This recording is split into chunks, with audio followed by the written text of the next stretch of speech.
Tiedättekö, mitä yhteistä on Adelella, Arnold Schwarzeneggerillä ja Peso Joonaksella? Muuta kuin se, että ne on äärettömän kovia hahmoja.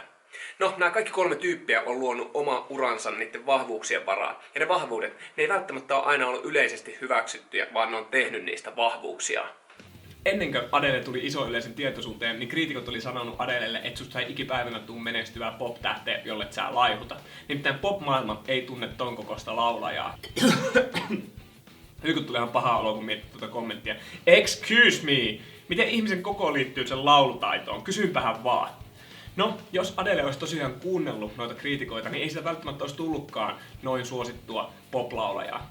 Adele nimittäin näpäytti kriitikoita ja sanoi, että hei, mun vahvuus ei ole olla supermalli, vaan mun vahvuus on nimenomaan laulamisessa. Hello? It's me?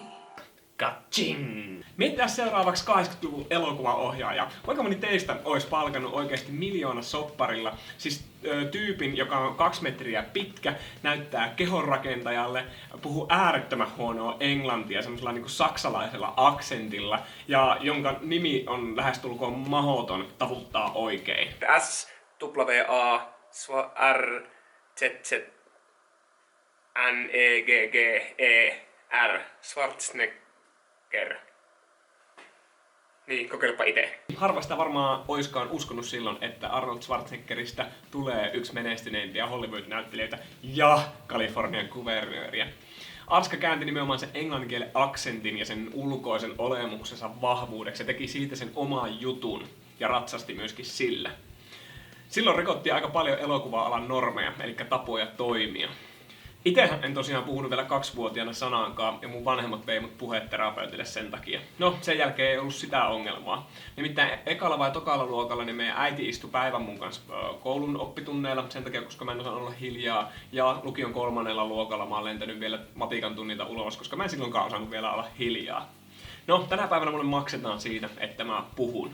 Pitkään mä luulin, että se oli jollain tavalla mun heikkous, se, että mä en osannut olla hiljaa, kunnes mä tajusin, että se ympäristö ei vaan ollut mulle oikea. Tänä päivänä mä oon löytänyt ympäristön, jossa mä pääsen nimenomaan hyödyntämään tätä mun vahvuuttani. Joskus ne vahvuudet, joita meillä on, niin sekoitetaan helposti heikkouksiksi.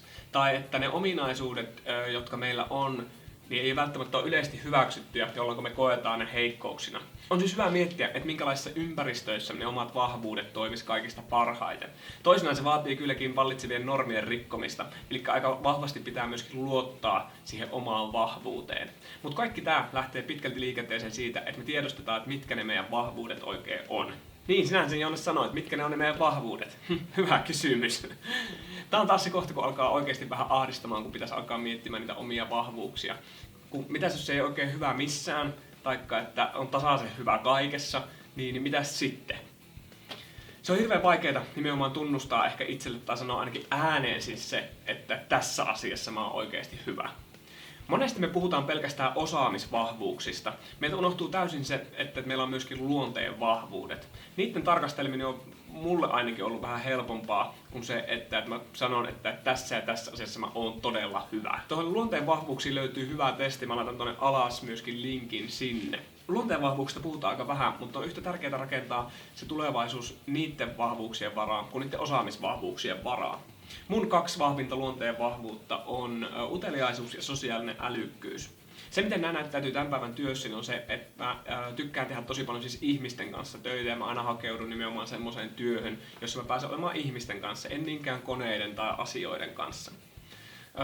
Uteliaisuus taas näyttäytyy silleen, että mä hakeudun aika erityyppisiin työhaasteisiin aina, jotta mä oppisin näkemään tämä maailmaa aina vähän eri kantilta. Sekä tämänhetkisessä työssä toki mun keskeinen tehtävä on ottaa selville, että mitäköhän kaikkea ihmiset tekee työkseen. Mun mielestä se on äärettömän mielenkiintoista ja sitä kautta ruokkia sitä mun uteliaisuutta. Ja se on hyvin luonnollinen tapa myöskin mulle toimia työelämässä, eli ottaa hirveästi asioista selvää ja kysyä. Sitten tulee tärkeä huomio, että ne vahvuudet ei välttämättä ole sama asia kuin ne kiinnostuksen kohteet. Siis se, että meille sanelee 10 matikan kokeesta, ei välttämättä tarkoita sitä, että me tykätään siitä matikasta. Tai se, että me ollaan tosi lahjakkaita tenniksen pelaajia, niin kuin Andre Agassi, joka on siis maailman paras tenniksen pelaaja, joka on voittanut ihan kaiken, mitä tenniksessä voi vaan voittaa, niin inhos tenniksen pelaamista yli kaiken. Sen isä oli vaan päättänyt, että siitä tulee maailmanluokan tenniksen pelaaja ja myöskin Andre halusi toteuttaa tätä isän unelmaansa. ei siltä koskaan kysytty, että tykkääksä sä tästä vai et. Jotenka muista myöskin pysähtyä miettimään, että onko se asia, missä sä oot tosi hyvä, niin myöskin semmonen, mistä sä tykkäät. Mä tosiaan suosittelen kirjaamaan niitä sun vahvuuksia ylös ja funtsimaan, että onko nämä nyt oikeasti semmoisia asioita, mistä sä tykkäät. Sen jälkeen lähtee miettimään, että okei, että missä mä voin oppia ja kehittyä lisää tämän taidon parissa.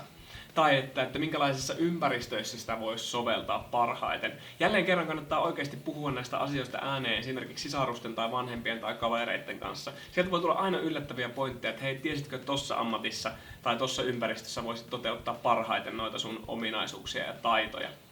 Mä löysin tosiaan mun ammattikorkeakoulupaikan nimenomaan sillä, kun mun kaveri sanoi, että hei, että toi paikka on just semmonen, missä pääst hulluttelemaan olemaan oma itsesi kaikista parhaiten, joten haehan sinne.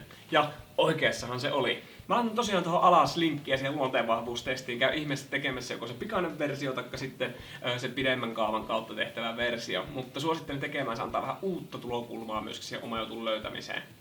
Laita ihmeessä kommenttia myöskin, että minkälaisia tuloksia sait, tai että mitkä on sun vahvuudet ja minkälaisissa eri ammateissa sitä voisi lähteä soveltaa, tai voidaan myöskin yhdessä funtsia sitä. Seuraavassa jaksossa puhutaan vähän asenteesta, eli attitudeesta, niin kuin ne tuppaa tuolla salilla sanomaan. Laitetaan tää kanava tilaukseen, niin myönnähän myöskin seuraavalla videolla. Moi!